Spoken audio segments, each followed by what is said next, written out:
ओम ज्ञानतिमिरन्धस्य ज्ञानाञ्जनशलाकया चक्षुरुन्मिलितं येन तस्मै श्रीगुरवे नमः। श्रीचैतन्यमनोभीष्टं स्थापितं येन भूतले स्वयं रूप कदा मह्यं ददाति स्वपदान्तिकं। वन्देऽहं श्रीगुरो श्रीयुतः पदकमलं श्रीगुरून् वैष्णवांश्च श्रीरूपं साग्रजातां सहगना रघुनाथान्वितं तं सजीवं साद्वैतं सावधूतं परिजनसहितं कृष्णचैतन्यदेवं श्रीराधा कृष्णपादान् सहगना ललिता श्रीविशाखान्वितंश्च। नमो ओं विष्णुपादाय कृष्णप्रेष्ठाय भूतले श्रीमते भक्तिवेदांत स्वामीति नामिने। नमस्ते सरस्वती देवे गौरवाणी प्रचारिणे निर्विशेष शून्यवादी पाश्चात्यदेशतारिणे। वंचाकल्पतरुभ्यश्च कृपा सिन्धुभ्येव च पतितानां पावनेभ्यो वैष्णवेभ्यो नमो नमः। जय श्री कृष्ण चैतन्य प्रभु नित्यानंद श्री अद्वैत गदाधर श्रीवासादि गौर भक्त वृंदा। हरे कृष्णा कृष्णा कृष्णा हरे हरे, हरे राम राम राम हरे हरे। हरे कृष्णा कृष्णा कृष्णा हरे हरे, हरे राम राम राम हरे हरे। हरे कृष्णा कृष्णा कृष्णा हरे हरे, हरे राम राम राम हरे हरे। हरे कृष्णा। तो आप सबको जन्माष्टमी की हार्दिक शुभकामनाएं। तो जन्माष्टमी का ये जो बहुत पावन अवसर है, भगवान कृष्ण की असीम कृपा है कि भगवान ये धरातल पे अवतार लेते हैं। भगवद गीता में भगवान बताते हैं, जन्म कर्म च मे दिव्यम एवं यो वेति तत्वतः त्यक्त्वा देहम पुनर्जन्म नयति मामेति सोर्जुन। भगवान कृष्ण बताते हैं, जो व्यक्ति भगवान के ये जन्म को, जन्माष्टमी को सही रूप से समझता है, कृष्ण के लीलाओं को सही रूप से समझता है, ऐसा व्यक्ति को फिर से ये दुकालय जगत में आने की आवश्यकता नहीं। ऐसा व्यक्ति कृष्ण के बारे में चिंतन करते हुए वापस भगवत धाम जा सकता है। वही भगवत गीता में भगवान कृष्ण 8वें अध्याय में वर्णन करते हैं, अंतकाले च मामेव स्मरन् मुक्त्वा कलेवरम य प्रयाति स मद्भावम याति नास्ति अत्र संशय। अंत समय में, जिंदगी के अंत में, मृत्यु के समय जो व्यक्ति कृष्ण का स्मरण करता है, ऐसा व्यक्ति को फिर से दुनिया में आने की आवश्यकता नहीं है, डायरेक्टली भगवान के धाम, भगवत धाम चला जाता है। तो शिला प्रभुपाद जो इस्कॉन के फाउंडर आचार्य है, शिला प्रभुपाद की असीम कृपा से हम सबको ये भक्ति का अवसर मिला है। प्रभुपाद ने बहुत प्रेम से, बहुत करुणावश प्रभुपाद ने इस्कॉन संस्था शुरू किया है ताकि सब लोगों को मार्ग मिल सके भगवत धाम जाने के लिए। और जैसे मैंने बताया, भगवान के पास जाना है, ये कष्टों का निवारण प्राप्त करना है। आप में से कितने लोग चाहते हैं कि हमारे ज़िंदगी में जितने भी कष्ट हैं वो सबका सल्यूशन प्राप्त करें? हर व्यक्ति चाहता है। तो हमारे सब कष्टों का सल्यूशन एक ही है, कृष्ण को हमारे ज़िंदगी में लाना।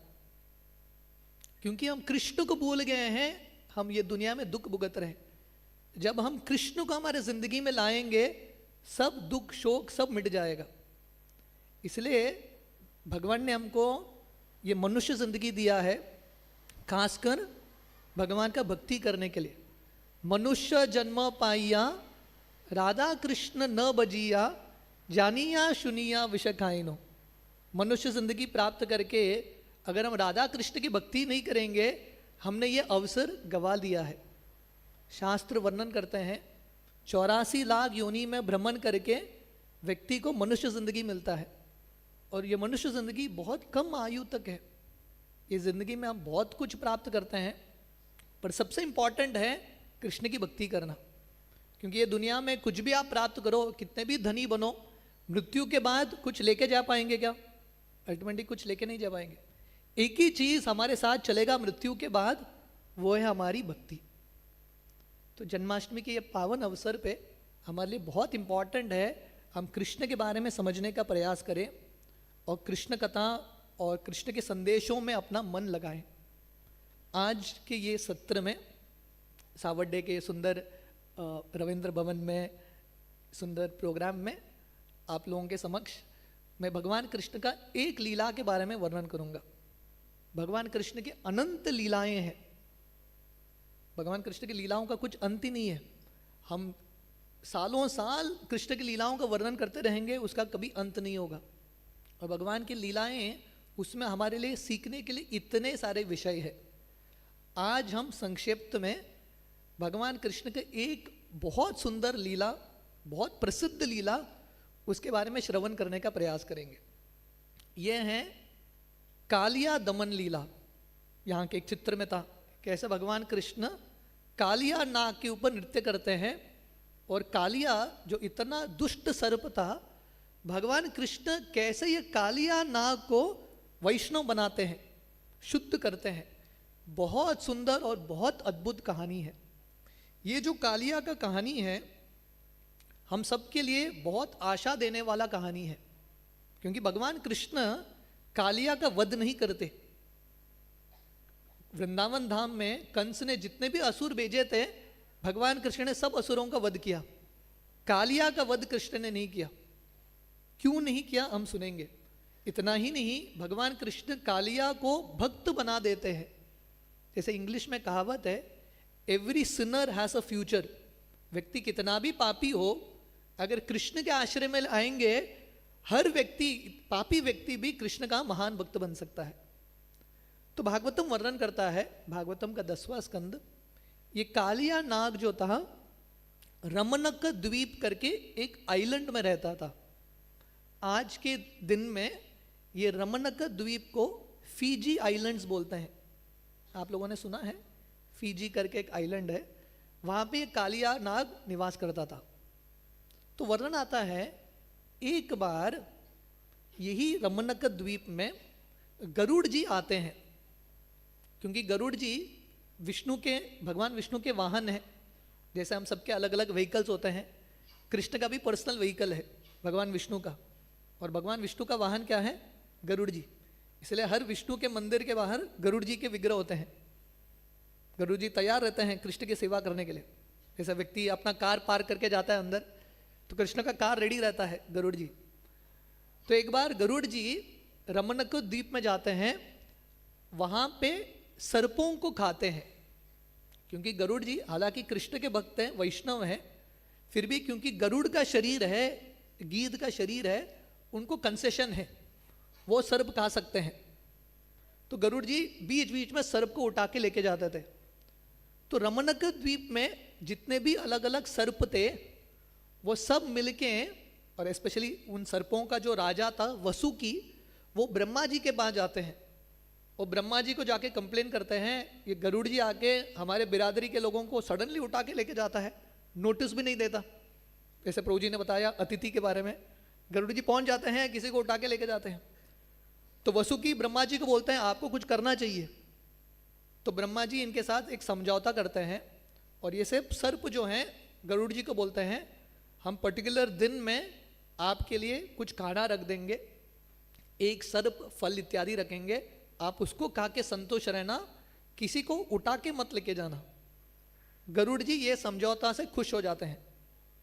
पर क्या होता है, कालिया नाग जो वहीं पर रहता था, कालिया को इतना घमंड था, इतना घमंड था, उसको लग रहा था अरे मुझे सम्मान नहीं मिल रहा है, गरुड़ जी को ज्यादा सम्मान मिलता है। तो कालिया जो है, गरुड़ जी के लिए जो अलग अलग बेट रखा था, जो खाना रखा था, कालिया जाके खा लेता था। गरुड़ जी एक दिन आते हैं, 2 दिन आते हैं, उनका कुछ भी सामान नहीं था, खाना नहीं था। तो गरुड़ जी को समझ में आता है ये कालिया कर रहा है।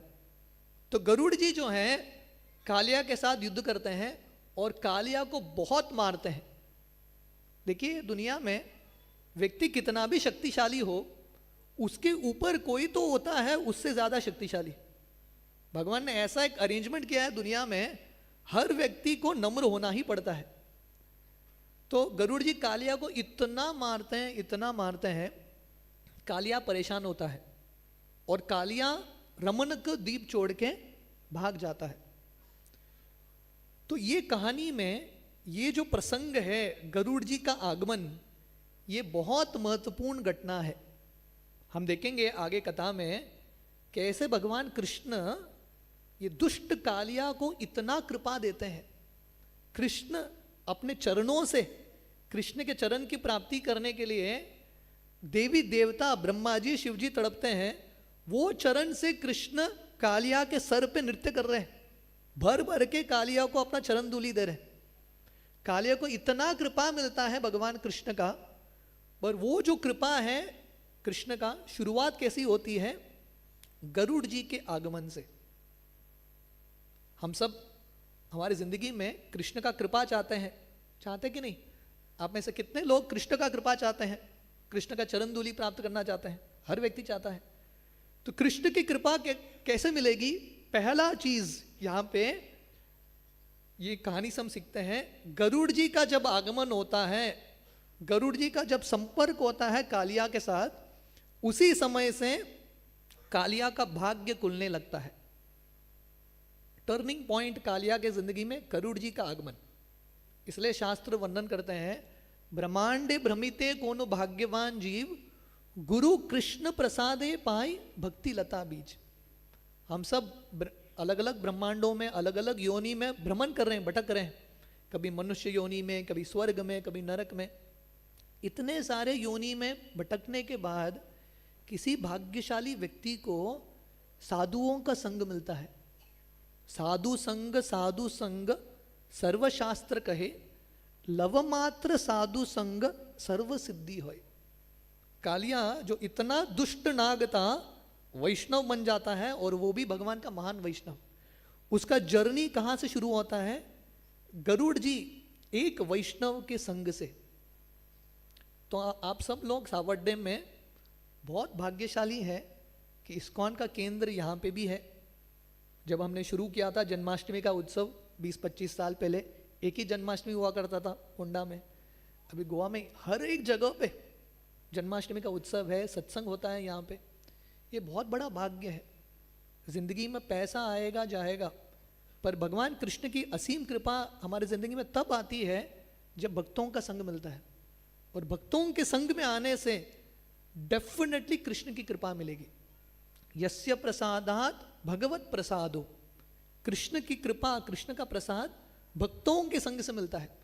भक्त आके हमको कुछ भी करें, यहां पे गरुड़ जी आके कालिया को पीट रहे हैं, मार रहे हैं, फिर भी कालिया को संग मिल जाता है गरुड़ जी का। तो यहां से उनकी जिंदगी का टर्निंग पॉइंट होता है। कालिया इतना परेशान था, इतना भयभीत था गरुड़ जी से। कालिया सोच रहा था कहां पे जाऊं। उस समय कालिया जो है थोड़ा गूगल में सर्च करता है। ऐसा आजकल कुछ भी ढूंढना है तो व्यक्ति मोबाइल लेके गूगल में ढूंढता है। तो कालिया अपना रिसर्च करता है, कौन सा स्थान है जहां पे गरुड़ जी पहुंच नहीं सकते। और उसको उत्तर मिलता है, वृंदावन में यमुना नदी के अंदर एक तालाब था, उसमें गरुड़ जी प्रवेश नहीं कर पाते थे। तो कालिया सकुटुंब अपने पूरे परिवार दोस्तों के साथ माइग्रेट हो जाता है, रमणक द्वीप से यमुना नदी में प्रवेश करता है। तो यहां पे भी एक छोटी कहानी है, क्यों ऐसा है कि गरुड़ जी यमुना नदी में ये एक तालाब में प्रवेश नहीं कर पाए। तो एक बार जैसे मैं वर्णन कर रहा था, गरुड़ जी को कंसेशन है थोड़ा बहुत मांसाहार इत्यादि करने के लिए। भक्त जनरली करते नहीं है, पर गरुड़ जी को कंसेशन है, गीध का शरीर है। तो गरुड़ जी कभी कभी वृंदावन जाते थे, यमुना नदी से मछली उठा के खा लेते थे। तो वहां की जो मछली है, मछलियों का कम्युनिटी जो था, वो वही यमुना नदी के तालाब में एक ऋषि रहते थे जिनका नाम था सौबरी मुनि। तालाब के अंदर, पानी के अंदर समाधि तपस्या करते थे। सो ये मछलियों के सरदार जो राजा हैं, सौबरी ऋषि को जाके बोलते हैं कि गरुड़ जी हमारे लोगों को ऐसे ही उठा के लेके जा रहे हैं, आप कुछ तो करो। तो शौबरी ऋषि गरुड़ जी को श्राप देते हैं, बोलते हैं कि गरुड़ तुम वापस यहां पे आओगे, तुम्हारा मृत्यु होगा। अभी गरुड़ जी का स्थान क्या है, कितने महान है। शौबरी ऋषि तो साधारण ऋषि है, उनका श्राप गरुड़ जी को लागू नहीं होता। फिर भी गरुड़ जी सम्मान करते हुए, ब्राह्मणों का सम्मान करते हुए गरुड़ जी यमुना में आते नहीं है उस दिन से। पर कालिया उसको समझ में आता है कि एक स्थान गरुड़ जी नहीं जा पाएंगे, अपने पूरे परिवार के साथ आता है। और कालिया का आगमन होने से पूरा जो यमुना नदी इतना विशाली बनता है, इतना विशाली बनता है, सब मछलियां मर जाते हैं। शौबरी ऋषि ने गरुड़ जी को श्राप दिया, क्योंकि गरुड़ जी बीच बीच में एक मछली को उठा के लेके जा रहे थे। पर शौबरी मुनि के ये श्राप से, क्योंकि उन्होंने गरुड़ के प्रति अपराध किया, पूरा मछली का परिवार पीढ़ी पीढ़ी मिट गया, सब मिट जाते हैं। और शौबरी ऋषि का भी पतन हो जाता है। वर्णन आता है, शौबरी ऋषि जो समाधि में बैठे थे, इतने बड़े योगी थे, इतने विचलित होते हैं काम वासना से, जल से बाहर निकल के 50 कन्याओं से विवाह कर लेते हैं और सब भक्ति इत्यादि भूल जाते हैं, इंद्रिय भोग में लग जाते हैं। क्यों? क्योंकि शौबरी ऋषि और इन सब मछलियों ने गरुड़ जी के प्रति अपराध किया। तो ये बहुत इंपॉर्टेंट सीख है। अगर हम कृष्ण के प्रति अपराध करेंगे, कृष्ण भले ही माफ कर सकते हैं, पर अगर हम कृष्ण के भक्तों के प्रति अपराध करेंगे, कृष्ण कभी माफ नहीं करेंगे। कुरुक्षेत्र का युद्ध है, भगवान कृष्ण ने यह युद्ध क्यों रचाया? भगवान कृष्ण ने क्यों चाहा कि पूरे कौरवों का नाश होना चाहिए? दुर्योधन पूरा परिवार मिट गया, क्योंकि दुर्योधन और कौरवों ने पांडवों के प्रति, द्रौपदी के प्रति अपराध किया। जो भी व्यक्ति वैष्णवों के प्रति अपराध करता है, ऐसा व्यक्ति स्वयं और उसका पूरा परिवार मिट जाता है। तो इसलिए हमको बहुत सावधान रहना है, वैष्णवों का सम्मान करना, कभी उनके प्रति अपराध न करना। तो कालिया नाग उसको समझ में आता है कि ये एक जगह पे गरुड़ जी प्रवेश नहीं कर पाएंगे, अपने पूरे परिवार के साथ वहां पे आ जाता है। भागवतम वर्णन करता है, कालिया नाग बहुत शक्तिशाली एक योगी था। नदी के अंदर, पानी के अंदर एक महल बनाता है, जल स्तंभ, जल के अलग अलग कंबे बना के महल में रहता है अपने परिवार के साथ। और जैसे मैंने वर्णन किया था, पूरा यमुना नदी विषैली बन जाता है, कुछ भी प्राणी नहीं थे। भागवतम वर्णन करता है, इतना विषैली था यमुना नदी, जब पक्षी उड़ रहा था यमुना नदी के ऊपर, वो भी पक्षी वो विष के वाव से मर जाता था, यमुना नदी में गिर जाता था। तो एक बार भगवान कृष्ण के जो मित्र थे, ग्वाला इत्यादि, और कृष्ण के जो गाय बछड़े इत्यादि, यमुना नदी में पानी पीने के लिए जाते हैं। जनरली भगवान कृष्ण अपने बड़े भाई बलराम जी के साथ जाते हैं गायों को चराने के लिए, पर ये एक दिन बलराम जी नहीं गए, कृष्ण अकेले चले गए थे। तो कृष्ण के जो दोस्त थे, कृष्ण के जो गायें थी, यमुना नदी में जाते हैं पानी पीने के लिए, और क्योंकि नदी विषैली था, सब जो कृष्ण के मित्र थे गाय, सब मूर्छित होकर मर जाते हैं, वहीं पे पड़ जाते हैं।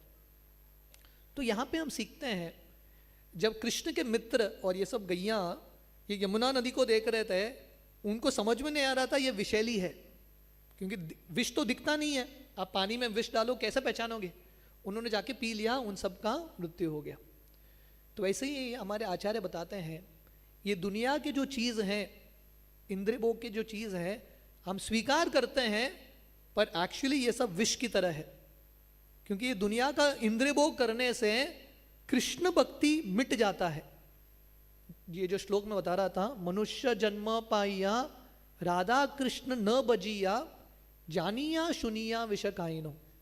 अगर मनुष्य जिंदगी पाके अगर हम भगवान की भक्ति नहीं करते हैं, ये दुनिया के क्षणिक सुख में लगते रहते हैं, भक्ति करने का जो भाव है, जो थोड़ा बहुत जो चिंगारी है, वो भी मिट जाता है। भगवान कृष्ण तुरंत पहुंचते हैं अपनी भक्तों की रक्षा करने के लिए, क्योंकि कृष्ण गीता में बताते हैं, परित्राणाय साधूनाम विनाशाय च दुष्कृताम धर्म संस्थापनार्थाय संभवामि युगे युगे। भगवान आते हैं प्रमुखता 3 कारण के लिए। कृष्ण का जन्म जन्माष्टमी के दिन होता है 3 कारण के लिए। परित्राणाय साधु नाम, साधुओं का, अपने भक्तों को बचाने के लिए, उनको आनंद देने के लिए, विनाशाय च दुष्कृताम, दुष्टों को दंड देने के लिए, ये भी कृष्ण की कृपा है। और ये क्यों करते हैं कृष्ण, भक्तों को क्यों बचाते हैं, दुष्टों को दंड क्यों देते हैं? धर्म संस्थापनार्थाय, धर्म की स्थापना करने के लिए। और प्रभुपाद बताते हैं धर्म का अर्थ क्या है। धर्म का अर्थ है भगवान की भक्ति। भगवान आते हैं हम सबको ये भक्ति का धर्म सिखाने के लिए। तो जब भगवान कृष्ण देखते हैं, उनके जितने भी मित्र थे और गैया है मूर्छित होके पड़े हैं, कृष्ण अपना जो कृपा दृष्टि है इन सब पे डालते हैं और वापस इनका प्राण आ जाता है। तो ये शक्ति है कृष्ण के दृष्टि का। इसलिए जब हम ऐसे उत्सवों में आते हैं, भगवान के जब अर्च विग्रहों का अभिषेक होता है, उसके बाद जब दर्शन होता है, कृष्ण का जब नेत्र, ये सब जो विग्रह हैं राधा कृष्ण के, भगवान से अभिन्न है। प्रतिमा नाही तुम्ही साक्षात व्रजेंद्र नंदन, ये भगवान की प्रतिमा नहीं है, मूर्ति नहीं है, साक्षात कृष्ण है। तो जब हम कृष्ण के दृष्टि के सामने आते हैं, हमारा जो आध्यात्मिक वृत्ति है, आध्यात्मिक भाव है, पुनर्विकसित होता है। ये जन्माष्टमी उत्सव, ये सब त्योहार बनाने का कारण क्या है? भक्त इतने मेहनत के साथ क्यों करते हैं? ताकि सबके हृदय में जो कृष्ण भक्ति है, ऐसा नहीं कि हमको कृष्ण भक्ति बाहर से लाना है, सबके हृदय में है। जैसे प्रभु जी ने, योगेश्वर प्रभु ने इस्कॉन का इंट्रोडक्शन दिया। इस्कॉन के केंद्र दुनिया के हर भाग में है, चाइना, अमेरिका, रशिया, अफ्रीका, हर एक जगह पे लोग कृष्ण भक्ति ले रहे हैं। आप इमेजिन करो, जो भारत के बाहर हैं, जिन लोगों ने कृष्ण के बारे में सुना भी नहीं, वो लोग कृष्ण भक्ति ले रहे हैं। इसका अर्थ क्या है? कृष्ण भक्ति का जो पोटेंशियल है हर व्यक्ति के हृदय में है, इसको पुनर्जागृत करने की आवश्यकता है। और वो कब होगा? जब हम कृष्ण के दृष्टि के सामने आएंगे, कृष्ण के विग्रहों के सामने आएंगे, कृष्ण के गीता भागवत के सामने आएंगे, कृष्ण के नामों के संपर्क में आएंगे, कृष्ण के भक्तों के संपर्क में आएंगे, पुनर् हम जीवित होंगे। We will be alive again. भगवान कृष्ण इन सब दोस्तों को, गायों को पुनर्जीवित करते हैं और कृष्ण निश्चय करते हैं। पहला तो कार्य हो गया, परित्राणाय साधु नाम, कृष्ण ने भक्तों को बचा लिया। अभी दूसरा कार्य करना है, विनाशाय च दुष्कृताम। कृष्ण निश्चय करते हैं ये कालिया को दंड सिखाना ही है, कालिया को सबक सिखाना ही है।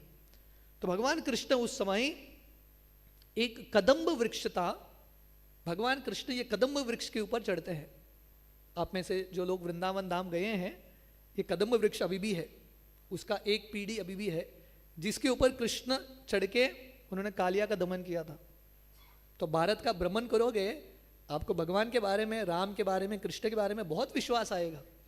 बहुत सारे लोगों को लगता है कि भगवान कृष्ण, भगवान राम ये सब माइथोलॉजी है, ये सब काल्पनिक चरित्र हैं। काल्पनिक नहीं है, रियलिटी है। ये सब जो स्थलियाँ हैं जो हम वर्णन कर रहे हैं, सब वृंदावन धाम में है। यमुना नदी है, ये कालिया दह है।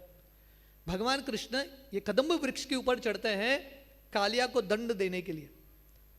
तो ये प्रश्न उठता है, जैसे हमने वर्णन किया था, पूरा यमुना नदी इतना विशैली था, एक भी जिंदगी जो था, प्राण जो था वहां पे बचा नहीं था। सब पौधे, सब जो मछलियां हैं, सब मर गए थे। तो प्रश्न उठता है, ये एक कदम्ब वृक्ष कैसे जीवित रह गया? इसके 2-3 कारण है। पहला कारण वर्णन आता है, कृष्ण का जब चरण स्पर्श होता है ये वृक्ष के ऊपर, तुरंत ये वृक्ष जीवित हो जाता है। जैसे हमने कृष्ण के दृष्टि के शक्ति देखा, वैसे कृष्ण का चरण का स्पर्श का भी शक्ति है। कृष्ण के स्पर्श में आने से ही ये कदम्ब वृक्ष जागृत हो गया। ये पहला कारण। दूसरा कारण हमारे आचार्य बताते हैं, गरुड़ जी। तो ये पूरे कहानी में गरुड़ जी का बहुत इंपॉर्टेंट रोल है। गरुड़ जी ने बहुत प्लानिंग करके कालिया पे कृपा बरसाया है। तो जब समुद्र मंथन लीला हो रहा था, आप लोगों ने सुना है समुद्र मंथन लीला? एक बार एक प्रसंग होता है जब दानव और देवता मिलके समुद्र की मंथन करते हैं अमृत निकालने के लिए। तो जब समुद्र का मंथन हुआ था, अमृत जब निकला था, अमृत का कलश, गरुड़ जी ये अमृत को लेके उड़ते हैं और थोड़ा बहुत अमृत गरुड़ जी ये वृक्ष के ऊपर छोड़ के चले जाते हैं। क्यों? क्योंकि गरुड़ जी को पता है आगे जाके, ये समुद्र मंथन लीला कहीं सतयुग में होता है, पर गरुड़ जी को पता है आगे जाके द्वापर युग में भगवान कृष्ण आएंगे और ये वृक्ष के ऊपर चढ़ के कालिया को दंड देंगे। इसलिए गरुड़ जी एक अमृत का एक बूंद ये वृक्ष के ऊपर छोड़ के चले जाते हैं। तो इमेजिन करो, भगवान के महान भक्त गरुड़ जी जैसे कितने दूरदृष्टि रखते हैं, फार साइटेड, कितने बड़े विजनरी हैं। शिला प्रभुपाद, इस्कॉन के फाउंडर आचार्य प्रभुपाद इतने बड़े विजनरी हैं। प्रभुपाद का तिरोभाव होके इतने साल हो गए, 40-50 साल हो गए, पर अभी भी इस्कॉन के केंद्र बढ़ ही रहे हैं। हर जगह पे इतना सारा प्रचार है। भारत में तो इस्कॉन के केंद्र इतने सारे जगह पे बढ़ रहे हैं। क्यों?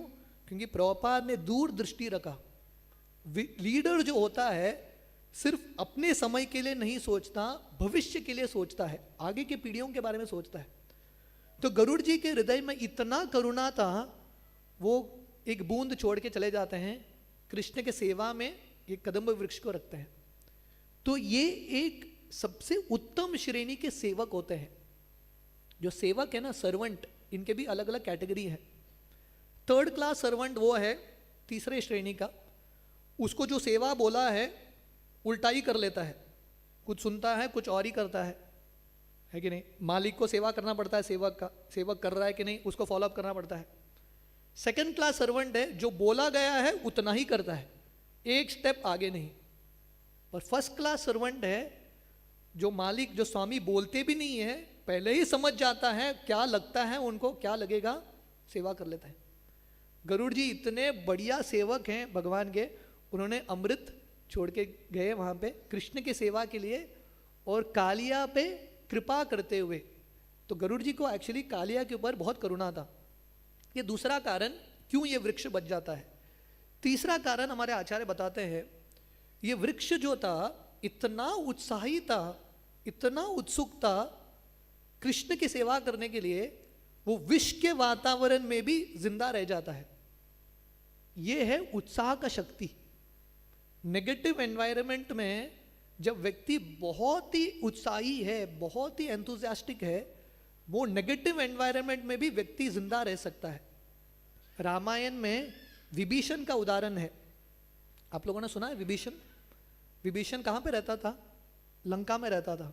पूरा जो लंका उस समय रावण का जगह था, जहाँ पे हर नियम तोड़े जाते थे, इतना पाप कार्य हो रहा था, फिर भी विभीषण ऐसे इंद्रभोग के वातावरण में, ऐसे नेगेटिव वातावरण में, विभीषण भगवान राम के इतने महान भक्त थे। कैसे संभव हुआ? क्योंकि विभीषण बहुत उत्साही थे। शिला प्रभुपाद का उदाहरण, प्रभुपाद 19, जैसे प्रभु जी ने बताया इंट्रोडक्शन में, 1975 में प्रभुपाद अमेरिका गए अकेले, बिना पैसे के, बिना कांटेक्ट के। संभव है अकेले जाके एक नए देश में बिना पैसे के, बिना कांटेक्ट के एक संस्था शुरू करना? कैसे संभव है? और वो भी नौजवान नहीं थे प्रभुपाद, 70 साल का उम्र था प्रभुपाद का। पर प्रभुपाद क्योंकि इतने उत्साही थे, इतने पॉजिटिव थे, इतना उनका विश्वास था भगवान के ऊपर, प्रभुपाद कभी डिस्करेज नहीं हुए। बहुत सारी विफलता आए, फिर भी प्रभुपाद प्रचार करते रहे। तो हमारी जिंदगी में भी भक्ति करते हुए हमको ये वृक्ष सीखना है, ये कदम्ब वृक्ष से उत्साही रहना। हम सबकी जिंदगी में बहुत सारे अड़चन आएंगे, बहुत सारे प्रलोभन आएंगे, बट उत्साही बन के रहना हमारा कर्तव्य है। तो भगवान कृष्ण ये वृक्ष के ऊपर चढ़ते हैं, अपना कमर का जो पट्टी है कृष्ण घसीट के बांधते हैं, क्योंकि अभी कृष्ण को युद्ध करना है, और भगवान कृष्ण ये यमुना नदी के तालाब में छलांग लगाते हैं। वर्णन आता है भगवान कृष्ण का उम्र इस समय 5 या 6 साल था। इमेजिन करो 5-6 साल का बच्चा कितना छोटा होगा। पर भगवान कृष्ण जब छलांग लगाते हैं यमुना नदी में, इतना जोर से आवाज करते हैं कृष्ण, पर्पसली कालिया के कान तक जाके पहुंचता है, क्योंकि भगवान कृष्ण को कालिया से युद्ध करना है। अभी कालिया को कहां ढूंढने गए? नदी में। तो कृष्ण क्या करते हैं? इतने जोर से छलांग लगाते हैं, जहां पे ठेस लगना है वहां पे जाके ठेस लग जाता है, क्योंकि कालिया अहंकारी व्यक्ति था। अहंकारी व्यक्ति को चुनौती देंगे तो वो विचलित हो जाता है। कालिया जो वहां यमुना नदी में इतना बिंदास अपने परिवार के साथ एंजॉय कर रहा था। ये जब आवाज आता है, कालिया को इतना गुस्सा आता है। कालिया सोच रहा है किसका हिम्मत मेरे क्षेत्र में आके मुझे चुनौती दे रहा है। कालिया गुस्से के साथ कृष्ण भगवान के साथ युद्ध करने के लिए आता है। यहां पे देखिए, पूरा सृष्टि कृष्ण का है कि नहीं? भगवान कृष्ण गीता में बताते हैं, अहम सर्वस्य प्रभवो मत्त सर्वम प्रवर्तते इति मत्वा भजन्ते मां बुधा भाव समन्विता।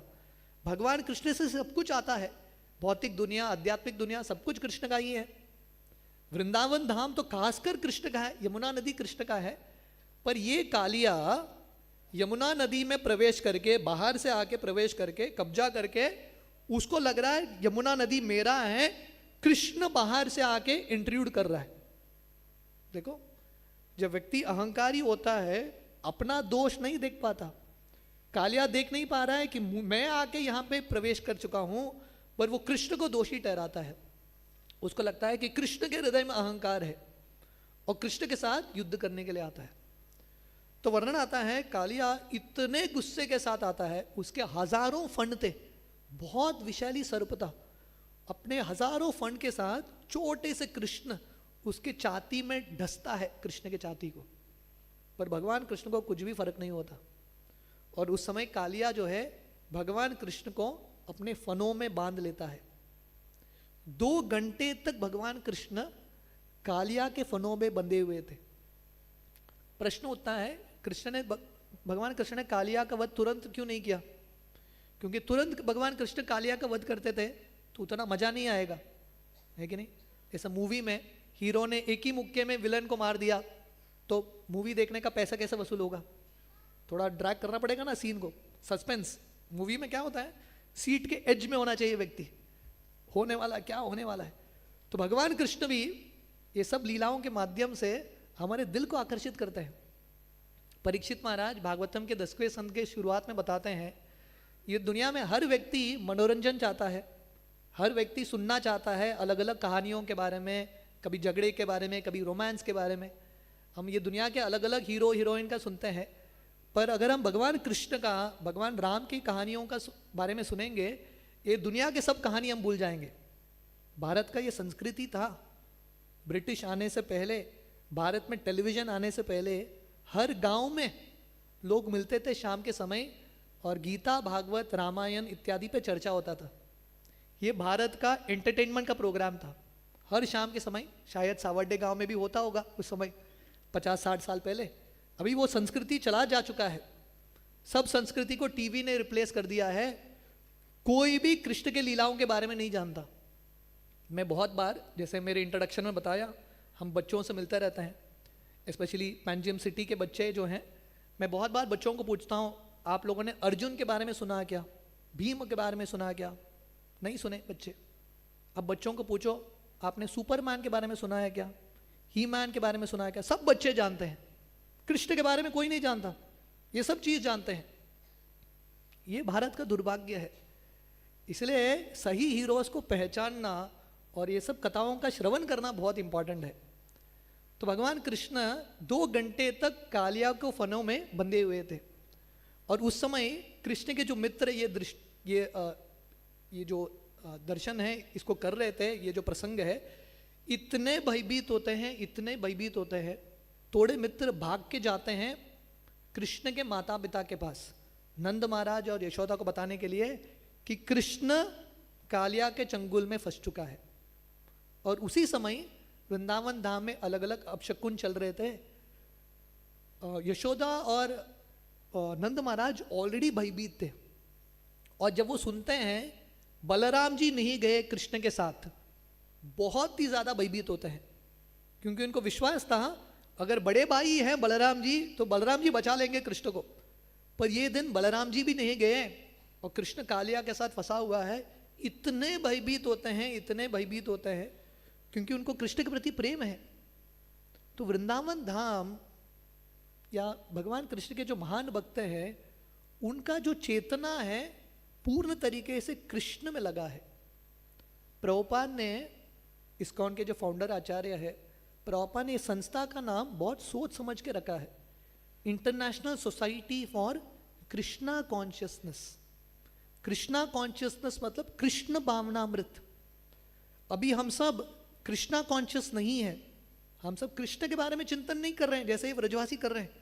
हमारा सब चिंतन हमारे बारे में ही है, शुरुआत से लेके दिन के शुरुआत से लेके दिन के अंत तक, जिंदगी के शुरुआत से लेके जिंदगी के अंत तक हर व्यक्ति अपने बारे में ही चिंतन करता है, मैं और मेरा। इसलिए इंग्लिश लैंग्वेज में सेंटेंस के शुरुआत में कैपिटल लेटर होता है, बीच में कैपिटल लेटर नहीं होता। पर एक ही एक्सेप्शन है, वो एक्सेप्शन क्या है? आई। आई जो है ना बहुत बड़े से लिखना पड़ता है, क्योंकि हर व्यक्ति को लगता है आई मैं इतना महत्वपूर्ण हूं, और ये जो आई है अहम, इसकी वजह से हम ये दुनिया में फंसे रहते हैं। तो भक्ति का मार्ग है जहां पे हम आई को, मैं और मेरे को कृष्ण से रिप्लेस करते हैं, ज्यादा से ज्यादा कृष्ण के बारे में चिंतन करना। तो ये सब ब्रजवासी वो भगवान कृष्ण को अपने प्राण से भी ज्यादा प्रेम करते थे। तो जब वो सुनते हैं कि कृष्ण खतरे में है, भगवान कृष्ण खतरे में हो सकते हैं क्या? कृष्ण को कौन सा खतरा है? फिर भी जब व्यक्ति को प्रेम होता है, वो कृष्ण को भगवान के रूप में नहीं देख रहे हैं, उनको लग रहा है कृष्ण हमारे पुत्र हैं, हमारे संतान हैं, हमको बचाना है कृष्ण को। उनका ये प्रेम का भाव है। तो सब भाग के जो भी वो कार्य कर रहे थे सब छोड़ देते हैं और कृष्ण को देखने के लिए, कृष्ण की मदद करने के लिए भाग जाते हैं। तो भागवतम वर्णन करता है वृंदावन धाम में बूढ़े लोग, जवान लोग, बच्चे, स्त्रियां, गाय, बैल, प्रैक्टिकली हर जो पशु हैं भाग के जाते हैं कृष्ण की मदद करने के लिए। ये वृंदावन चेतना है जहां पे हर व्यक्ति कृष्ण से प्रेम करता है, दे लव कृष्णा। तो सब जाते हैं यमुना नदी के ये तट पे, और जब वो देखते हैं कि भगवान कृष्ण इतने छोटे से बालक का, इतना विशाल कालिया नाग उनके फनों में फंसे हुए हैं कृष्ण, वो सब इतने भयभीत होते हैं, प्रैक्टिकली स्टोन की तरह, स्टैचू की तरह बन के। थोड़े व्रजवासी यशोदा माता इत्यादि यमुना नदी में प्रवेश करते हैं कृष्ण को बचाने के लिए। अभी कालिया नाग इतना बड़ा है, ये लोग क्या जाके बचाएंगे? फिर भी उनका भाव है हम भी जाके बचाएंगे कृष्ण को, हम भी मदद करेंगे। उस समय बलराम जी इन सबको रोक देते हैं, और बलराम जी जो हैं हल्के से मुस्कुराते हैं। आपको लगेगा ऐसा क्यों कर रहे हैं बलराम जी? हर व्यक्ति टेंशन में है, अभी कृष्ण क्या होगा, कृष्ण बचेंगे कि नहीं, कृष्ण डेफिनेटली आज उनका लीला समाप्त हो गया, कृष्ण आज मर जाएंगे, ये सब लोग सोच रहे थे। पर बलराम जी मुस्कुरा रहे थे। क्यों मुस्कुरा रहे थे? इसका दो कारण है। पहला, बलराम जी सोच रहे थे भगवान कृष्ण, बलराम जी का भी एक रूप है अनंत शेष। आपने देखा होगा ना, भगवान विष्णु के मंदिर में भगवान विष्णु जो हैं अनंत शेष नाग के ऊपर लेटे हैं, वो उनका बेड है। और कृष्ण का बेड भी अद्भुत बेड है। जो सर्प है ना, वो जो सर्प का शरीर है बहुत ठंडा होता है, नेचुरल एसी इफेक्ट देता है, और सर्प जो है एडजस्ट कर लेता है। कृष्ण जैसे मुड़ेंगे अनंत शेष अपने आप को एडजस्ट करता है, बहुत डायनामिक बेड। तो अनंत शेष भी एक नाग का रूप है, बलराम जी का स्वरूप है। तो बलराम जी सोच रहे थे भगवान ने मेरे साथ ऐसा खेला नहीं, ये सर्प, ये जो समुद्र नदी का एक सर्प है कालिया, इसके साथ भगवान कृष्ण खेल रहे हैं, इसलिए बलराम जी मुस्कुराते हैं। और दूसरा कारण हमारे आचार्य बताते हैं, बलराम जी को ऑलरेडी पता है कृष्ण बहुत आसानी से ये कालिया नाग को मार देंगे, इसलिए बलराम जी उनको टेंशन नहीं आता, मुस्कुराते हैं। और बलराम जी सब ब्रजवासी को रोकते हैं और बोलते हैं आप मत जाइए। तो वर्णन आता है भगवान कृष्ण रुके हैं, क्योंकि अभी भगवान कृष्ण ये कालिया के ऊपर नृत्य करने वाले हैं, है कि नहीं? ये अद्भुत डांस शो है। कृष्ण किसके ऊपर नृत्य कर रहे हैं? कालिया के ऊपर नृत्य करने वाले हैं। फिर से ये परफॉर्मेंस नहीं होगा, रिपीट टेलीकास्ट नहीं होने वाला है। तो कृष्ण को लग रहा था सब वृंदावन के सदस्य ये जो नृत्य है उसका लाभ लेना चाहिए। कृष्ण रुके थे, ऐसा लग रहा था कृष्ण कमजोर हैं इसलिए कालिया के फनों में फंसे हैं, पर एक्चुअली कृष्ण रुके थे सब ब्रजवासियों को आने तक। जब भगवान कृष्ण देखते हैं कि हाउसफुल है जैसे आज है, तो कृष्ण बहुत प्रसन्न होते हैं, और कृष्ण को लगता है अभी मैं नृत्य कर सकता हूं, क्योंकि हाउसफुल में परफॉर्म करने का एक अलग ही एक भाव है। तो कृष्ण सब ब्रजवासियों के लिए रुके हैं, और उसके बाद भगवान कृष्ण कालिया के फनों से निकलते हैं और यमुना नदी में छलांग लगाते हैं फिर से। कालिया फिर से भगवान कृष्ण को पकड़ने का प्रयास करता है, पर भगवान कृष्ण हालांकि छोटे थे, बहुत तेज थे। कृष्ण इतने तेजी से घूमते हैं, यमुना नदी में तैरते हैं, कालिया नाग कृष्ण को पकड़ नहीं पाता है। कृष्ण कालिया नाग को थका देते हैं, क्योंकि कालिया नाग इतना विशाल था, तैरते तैरते वो थक जाता है। और भगवान कृष्ण अवसर का लाभ लेते हुए कालिया के फनों के ऊपर चढ़ जाते हैं, और भगवान कृष्ण कालिया के फनों के ऊपर नृत्य कर रहे हैं। भगवान कृष्ण को भी मानना पड़ेगा, है कि नहीं? ऐसा स्टेज पे सबके सामने नृत्य करना भी एक प्रॉब्लम है, स्टेज फियर होता है कि नहीं? बहुत सारे लोग जो स्टेप्स जानते हैं, सब जानते हैं, स्टेज के सामने आके ही सब ब्लैंक हो जाते हैं। वर्णन आता है ये दुनिया में सबसे बड़ा भय मृत्यु का भी भय नहीं है, स्टेज फियर होता है। तो भगवान कृष्ण सबके सामने नृत्य कर रहे हैं, और कृष्ण के नृत्य को देखने के लिए देवी देवता भी आ गए, ऊपर से भी गैलरी व्यू भी भर गया। अप्सरा जो है, गंधर्व किन्नर सब आ जाते हैं, और भगवान कृष्ण को नृत्य करना पड़ रहा है। ये ऐसा एक स्टेज है जो फिसल रहा है, सर्प का जो शरीर है ना फिसलता है, ऐसे एक स्लिपरी स्टेज पे कृष्ण नृत्य कर रहे हैं। इतना ही नहीं, स्टेज फिसल भी नहीं रहा है, स्टेज हिल रहा है। ऐसा नहीं कि ये कालिया ड्रामा का सर्प है, ऐसा फिक्स है, ये असली नाग है, ये रियल सर्पेंट। भगवान कृष्ण कालिया के सर के ऊपर नृत्य कर रहे हैं। कालिया का नाक, ये जो सर है, ऊपर नीचे हिल रहा है, आगे पीछे हिल रहा है।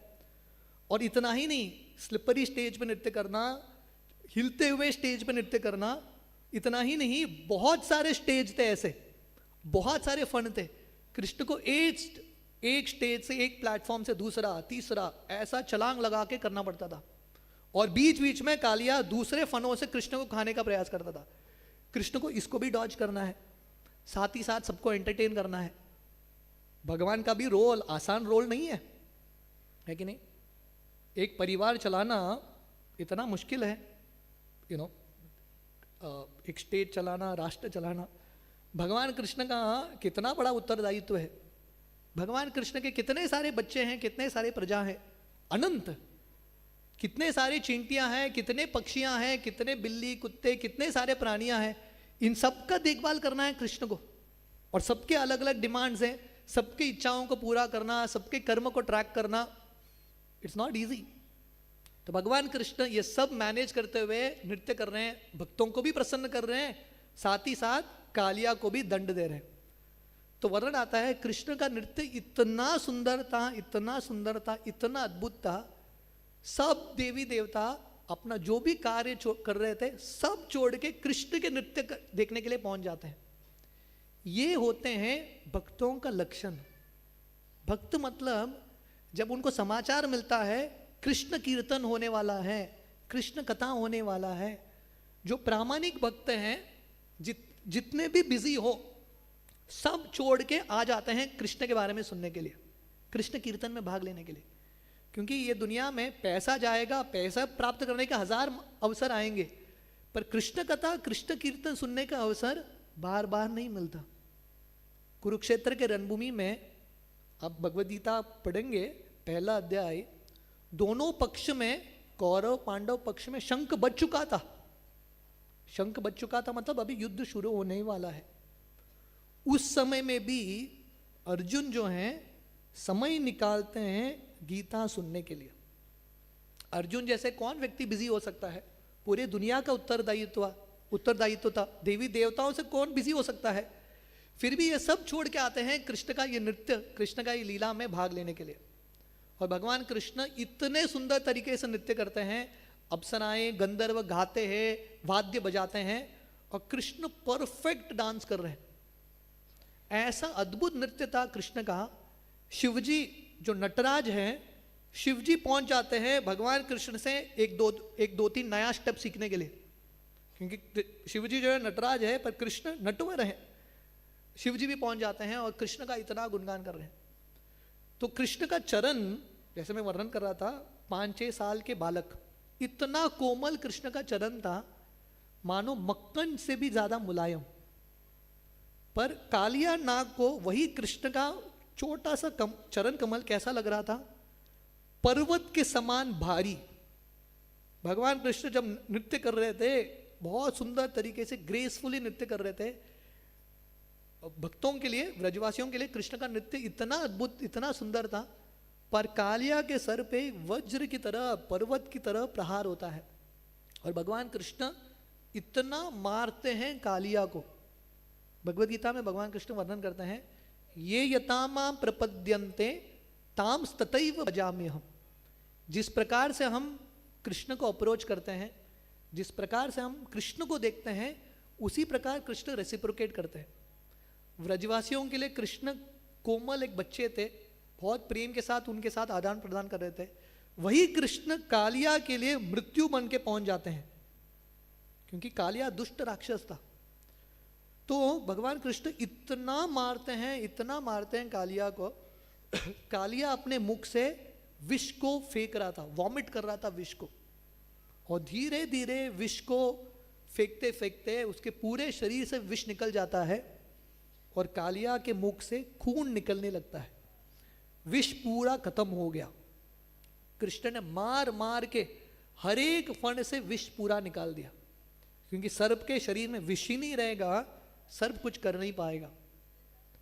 तो इस तरह से भगवान कृष्ण कालिया सर्प को नम्र बनाते हैं। एक बार एक राजा था, वो अपने एक मंत्री को पूछता है, भगवान का डेली कार्य क्या है? आप लोगों ने कभी ये प्रश्न आपके मन में विचार आया है? भगवान क्या करते होंगे? जैसे हम सब जाते हैं ना, रोज नौकरी को जाते हैं, सुबह उठते हैं, ये करते हैं, वो करते हैं, भगवान क्या करते होंगे? बहुत बुद्धिमान प्रश्न है। तो राजा के मन में ये प्रश्न आया, भगवान क्या करते हैं डेली? मंत्री को पूछते हैं, बताओ भगवान क्या करते हैं? मंत्री बोलता है, मुझे पता नहीं, अभी भगवान से पूछो, मुझे क्या पता भगवान क्या करते हैं। राजा बोलता है, नहीं, तुम मुझे उत्तर दो, नहीं तो मैं तुमको मार दूंगा। मंत्री सोचता है, पागल राजा है, कुछ भी बकवास प्रश्न पूछता है, इसका उत्तर थोड़ी ना मुझे पता है। तो मंत्री सोचता है, ऐसा राजा के राज्य में रहना ही सही नहीं है, राज्य छोड़ के भाग जाता है, ओवरनाइट दूसरे कंट्री का वीजा लेने का प्रयास करता है, तो भाग जाता है।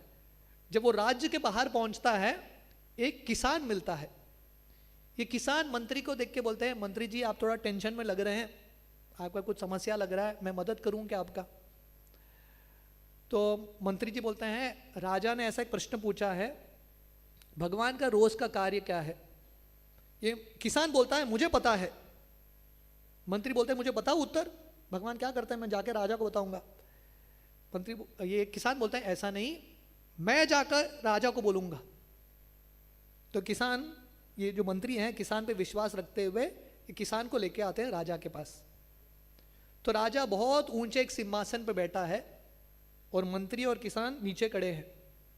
तो राजा पूछता है मंत्री को, बताओ भगवान क्या करते हैं? मंत्री बोलते हैं, ये किसान उत्तर देगा, बहुत आसान प्रश्न है, किसान उत्तर देगा। तो राजा किसान को बोलते हैं, बोलो भगवान का डेली कार्य क्या है? तो ये किसान बोलता है, ऐसा नहीं, पहले वहां से उतर के आओ नीचे। तो सबके सामने ये हो रहा है।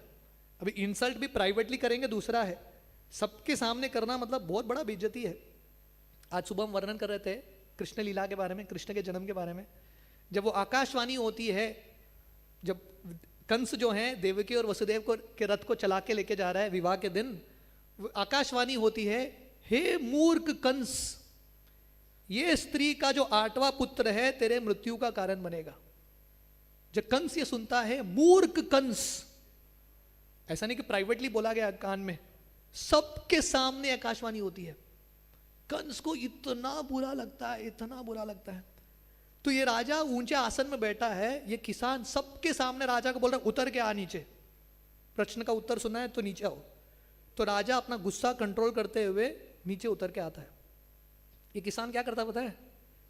चढ़ के जाके राजा के सिंहासन पे बैठ जाता है। तो राजा को गुस्सा आउट ऑफ कंट्रोल जा रहा था, फ्यूज इसका उड़ने ही वाला था, फिर भी अभी प्रश्न का उत्तर तो चाहिए। तो किसान ऊपर बैठा है राजा के सिंहासन पे, वहां से पूछता है, अभी पूछो तेरा प्रश्न क्या है? तो राजा कंट्रोल करके पूछता है, बताओ भगवान का डेली कार्य क्या है?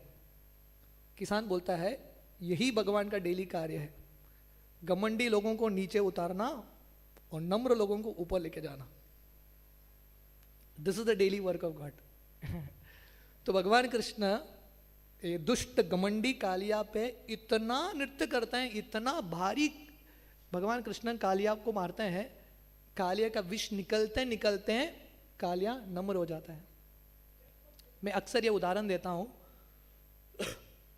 आप लोगों ने मोहम्मद अली के बारे में सुना है? आप लोगों ने सुना है? नहीं सुना है तो भी ठीक है। तो मोहम्मद अली जो हैं, हरे कृष्णा, मोहम्मद अली जो हैं उस समय बहुत साल पहले एक बहुत पावरफुल बॉक्सर थे।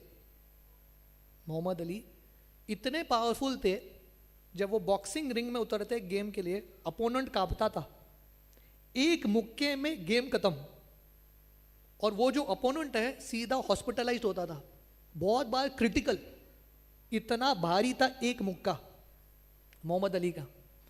तो उसके करियर के पीक में मोहम्मद अली ने घोषणा की थी, अली द ग्रेटेस्ट, मैं सबसे महान हूं। क्योंकि जब व्यक्ति शक्तिशाली होता है, सफल होता है, घमंड भी आता है, अली द ग्रेटेस्ट। धीरे धीरे समय बीतते बीतते यही मोहम्मद अली को पार्किंसन डिजीज हो जाता है। पार्किंसन डिजीज में नर्वस सिस्टम काम नहीं करता, तो मोहम्मद अली का हाथ पैर कांपने लगता है। तो बहुत साल बाद मोहम्मद अली को ये अवसर मिलता है, ये हॉनर मिलता है ओलंपिक का टॉर्च लाइट करने का। मोहम्मद अली जो हैं वो टॉर्च को, वो मशाल को पकड़ नहीं पा रहा है, 3-4 लोग पकड़ के मोहम्मद अली को लेके जाते हैं, मदद करते हैं ओलंपिक का टॉर्च जलाने के लिए। उस समय मोहम्मद अली बोलता है, बहुत साल पहले मैंने घोषणा की थी अली द ग्रेटेस्ट, अभी इतने साल बाद मुझे साक्षात्कार आया है, मैच्योरिटी आया है, ज्ञान आया है। बोलता है अभी मैं वो स्टेटमेंट को एडिट करना चाहता हूँ। मोहम्मद अली बोलते हैं अभी मेरा साक्षात्कार है, अली द ग्रेटेस्ट फूल, मैं सबसे बड़ा मूर्ख, क्योंकि मुझे लग रहा था मैं बहुत शक्तिशाली, मैं बहुत महान हूँ। कालिया भी ऐसा एक मूर्ख था जिसको लग रहा था मैं बहुत घमंडी हूँ। भगवान कृष्ण कृपावश कालिया को नम्र कराते हैं और कालिया का सब विष चला जाता है। उस समय, मैं कहानी को थोड़ा जल्दी करूँगा, टाइम इज रनिंग। तो उस समय जो है, जब भगवान कृष्ण कालिया को मारने ही वाले थे, कालिया की जो पत्नियां हैं, नाग पत्नियां, अपने सब बच्चों के साथ कृष्ण के पास आते हैं, कृष्ण को बेट अर्पण करते हुए। इमेजिन करो, कोई व्यक्ति उनके पति को मार रहा है, उनको बेट अर्पण करने के लिए आ रहे हैं, क्योंकि ये सब जो कालिया की पत्नियां थे कृष्ण के महान भक्त थे। कभी कभी परिवार में ऐसा कॉम्बिनेशन आ जाता है कि नहीं, पति राक्षस, पत्नी जो है भगवान की महान भक्त, या उल्टा भी हो सकता है कि नहीं, ऐसा एक कॉम्बिनेशन था। कालिया जो है दुष्ट नाग, पर उनकी पत्नियां कृष्ण के महान भक्त। जब वो सुनते हैं कि कृष्ण आए हैं, कृष्ण को बेट अर्पण करने के लिए आते हैं और कृष्ण को बहुत सुंदर प्रार्थना अर्पण करते हैं। वो प्रार्थना में बताते हैं, कालिया की जो पत्नियां हैं, हे भगवान कृष्ण, आपका चरण धूलि प्राप्त करने के लिए व्यक्ति को बहुत पुण्य किया होना चाहिए, और सर्प का योनि प्राप्त करने के लिए व्यक्ति जो बहुत पाप करता है, जो आत्मा बहुत पाप करता है, उसको सर्प का योनि मिलता है। तो कालिया की पत्नियां बोलते हैं, ये कालिया जिसने जन्म जन्मांतर कुछ भी पुण्य नहीं किया है, फिर भी उसको भर भर के आपकी चरण धूलि प्राप्त हो रही है, ये इसके बारे में हम विचार नहीं कर पा रहे। कृष्ण आप कितने कृपालु हो, इस तरह से कृष्ण का गुणगान करता है। और ये सब जो नाग पत्नियां हैं, भगवान कृष्ण को बोलते हैं, हे भगवान, आपका प्रेम आप किसी को दिखाओ या आप किसी को दंड दो, दोनों में आपका प्रेम ही है, दोनों में आपका कृपा है। क्योंकि भगवान जब किसी को दंड देते हैं, उसमें भी भगवान कृष्ण वो व्यक्ति को सीख दे रहे हैं। अल्टीमेटली ये दुनिया में, हमारी जिंदगी में जो भी होता है, सुख हो या दुख हो, सब कृष्ण का अरेंजमेंट है। भगवान किसी कारण के लिए हमको देते हैं। इस तरह से भगवान कृष्ण का बहुत गुणगान करते हैं और भगवान कृष्ण से एक विनती करते हैं, कालिया जो भी हो हमारा पति है, कालिया अगर मर जाएगा, आप कालिया को मार दोगे, हमारी रक्षा करने के लिए कोई नहीं, और हमारे इतने सारे बच्चे हैं, हमारी प्रार्थना है आप कालिया को छोड़ दीजिए। उस समय भगवान कृष्ण कालिया को पूछते हैं, कालिया तुम्हारे मन में क्या विचार है? तो कालिया उस समय, क्योंकि सब विष चला जा चुका था, कृष्ण के चरण का संपर्क हुआ था उसके शरीर पे, कालिया धीरे धीरे भक्ति का वृत्ति आता है। जैसा मैं बता रहा था, हर व्यक्ति के हृदय में कृष्ण भक्ति का चिंगारी है। कालिया के हृदय में भी कृष्ण भक्ति का चिंगारी था। अहंकार की वजह से वो डक चुका था, क्योंकि भगवान कृष्ण ने सब अहंकार निकाल दिया। वो जो भक्त था अंदर, कालिया के अंदर जो बैठा था, वो बोलने लगता है। वो भगवान कृष्ण को बोलते हैं, भगवान क्या करूं, मुझे सर्प का योनि है, कभी कभी गुस्सा आता है, ईर्ष्या आता है, विष निकलता है, पर जो भी हो रहा है आपकी कृपा है। हे भगवान कृष्ण, अभी मैं आपका शरणागत भक्त हूं, अगर आप मुझे बचाना चाहो तो बचाइए, मारना चाहिए तो मारिए। इतने सरेंडर करते हैं कालिया भगवान कृष्ण को। उस समय भगवान कृष्ण कालिया नाग को बोलते हैं, अभी आप यहाँ से चले जाइए, अभी मैं आपको मारूंगा नहीं, आप वृंदावन धाम छोड़ के वापस रमणक द्वीप में चले जाना। तो वर्णन आता है, कालिया उस समय भगवान कृष्ण को पूछते हैं, मैं अगर रमणक द्वीप में चला गया तो गरुड़ जी आएंगे वहां पे, मुझे फिर से मारेंगे, क्योंकि ये पूरा कहानी किसके वजह से हुआ, गरुड़ जी की वजह से। गरुड़ जी के भय से यहाँ पे आ गया वो। तो भगवान कृष्ण बोलते हैं, अभी गरुड़ आपको नहीं मारेंगे, क्योंकि आपके सर पे मेरा तिलक लग चुका है। कृष्ण के चरण जो मार्क है, चिन्ह है, कालिया के सर पे लग चुका था। भगवान कृष्ण बोलते हैं, जब गरुड़ जी आपके सर के ऊपर मेरे चरण का चिन्ह देखते हैं, देखेंगे तिलक, वो देखेंगे कि आप अभी वैष्णव बन चुके हो, गरुड़ जी आपको प्रणाम करके चले जाएंगे। तो ये जो कहानी है, कालिया जो इतना दुष्ट नाग था, इतना क्रूर व्यक्ति था, इतना विषैली व्यक्ति था, भगवान कृष्ण ये कालिया को महान भक्त बना देते हैं, ग्रेट डिवोटी। ये क्यों होता है? जैसे हमने कहानी के शुरुआत में बताया, दो कारण। क्योंकि कालिया का कनेक्शन गरुड़ जी से होता है, और कालिया का कनेक्शन अपने पत्नियों से होता है जो कृष्ण के भक्त थे। तो व्यक्ति को, जैसा मैंने पूछा था शुरुआत में, हर व्यक्ति को कृष्ण की कृपा चाहिए, हर व्यक्ति कृष्ण का कृपा चाहता है। तो कृष्ण का कृपा चाहिए तो एक ही मार्ग है, वो क्या है? भक्तों के संग में हम रहेंगे, कृष्ण का कृपा डेफिनेटली मिलेगा, पक्का मिलेगा। आप कितने भी दुष्ट रहो, कितने भी पापी हो, कालिया जैसे तो कोई भी पापी दुष्ट नहीं है, ऐसा भी कोई व्यक्ति होगा, पर कृष्ण के भक्तों का कनेक्शन होगा, डेफिनेटली उसका उद्धार। तो कालिया के हजारों दुर्गुण थे, एक गुण था, उसकी जिंदगी में कृष्ण के भक्तों का आगमन होता है, गरुड़ जी का और उनके पत्नियों का जो कृष्ण के भक्त थे। उसके वजह से भगवान कृष्ण कालिया के सब दुर्गुण को दुर्लक्ष्य करते हुए कालिया को कृपा देते हैं। तो जैसे मैंने बताया, ये जो कालिया का वृत्ति है हम सबके हृदय में है, अहंकार हम सबके हृदय में है। हमारे मुख से भी कितना विष निकलता है, लोगों के बारे में हम कितना बुरा बोलते हैं, ये भी विष की तरह है, लोगों को गाली देते हैं। इतने सारे अनर्थ हमारे हृदय में टूस टूस के भरे हैं। अगर हम भगवान की कृपा प्राप्त करना चाहते हैं, हमारे सब दुर्गुणों के साथ एक ही मार्ग है, भक्तों का संग। ये जो सत्संग है, जो सावरडे में रेगुलरली हो रहा है, ये सत्संग का हम लाभ लेंगे, डेफिनेटली हम कालिया की तरह कृष्ण के भक्त बनेंगे। हमारे सर पे भी तिलक का मार्क लगेगा और गरुड़ जी का कृपा आएगा। ये आज के कथा का सार है। और एक बहुत इंपॉर्टेंट लेसन इसके साथ आज के कथा को हम विराम देंगे। जैसे भगवान कृष्ण कालिया के ऊपर नृत्य कर रहे थे, वैसे ही जब हम हरि नाम का उच्चारण करते हैं, हरे कृष्ण कृष्ण कृष्ण हरे हरे, हरे राम राम राम हरे हरे, क्या हो रहा है पता है? जब हम हरि नाम का जप करते हैं, कालिया दमन लीला हो रहा है। कैसे? हमारे जो टंग है, जिह्वा, वो भी एक सर्प की तरह है। कभी देखा है? घर में जाके थोड़ा ध्यान से ऑब्जर्व करना हमारे जो जिह्वा है सर्प की तरह है, फिसलता है, सर्प के सर की तरह ही दिखता है। और जैसे कालिया के मुख से विष निकलता है, हमारे मुख से भी बहुत सारा विष निकलता है। जब हम हरि नाम का जप करते हैं, कृष्ण के नामों का जप करते हैं, तब क्या होता है बताएं? भगवान कृष्ण ये नामों के रूप में आके हमारे जीवा पे नृत्य करते हैं। ये जो कालिया का नृत्य है सिर्फ कथा नहीं है, अभी भी होता है, कृष्ण नृत्य करते हैं। और अगर हम जप करते रहेंगे, हम कृष्ण को अवसर देंगे नृत्य करते रहने के लिए, भगवान कृष्ण हमारे हृदय में जो अहंकार है वो सबको समाप्त करेंगे। और एक दिन हम ये स्थिति पे आएंगे, हम पहचानेंगे कि हम महान नहीं है, हम कालिया नहीं है, अहंकार सब मिट जाएगा। और हम ये साक्षात्कार में आएंगे, जीवेर स्वरूप होय कृष्णेर नित्यदास। मेरा एक ही आइडेंटिटी है, मैं कृष्ण का दास हूँ।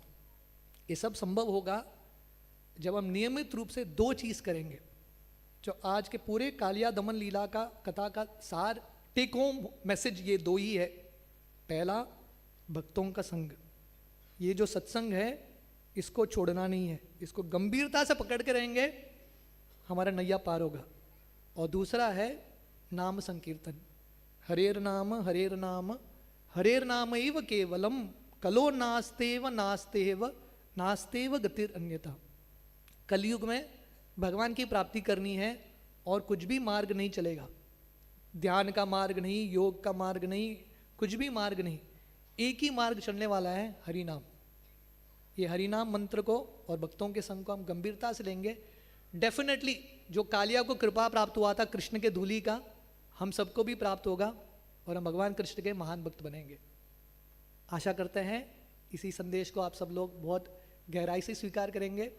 और जन्माष्टमी के उत्सव में, जनरली जन्माष्टमी का दिन कृष्ण का जन्मदिन है, बर्थडे पे हम बर्थडे बॉय को कुछ गिफ्ट देते हैं ना, देते हैं कि नहीं?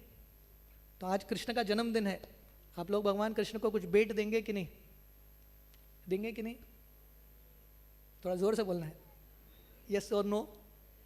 Good, thank you. तो हमारा प्रार्थना है कि हम भगवान, जब आरती होगा, भगवान कृष्ण के दर्शन होंगे, अब भगवान के सामने आके एक भेंट देना, भगवान से बोलना मैं रेगुलरली सत्संग का आऊँगा या आऊँगी, सावड्डे में जो सत्संग होता है, और नियमित रूप से हरि नाम के उच्चारण करने का प्रयास करेंगे। ये दो भेंट भगवान को देंगे, भगवान सबसे ज़्यादा प्रसन्न रहेंगे। आप सब लोगों को बहुत बहुत धन्यवाद। हरे कृष्णा। श्रील प्रभुपाद की जय। कृष्ण जन्माष्टमी महामहोत्सव की जय। कृष्ण भगवान की।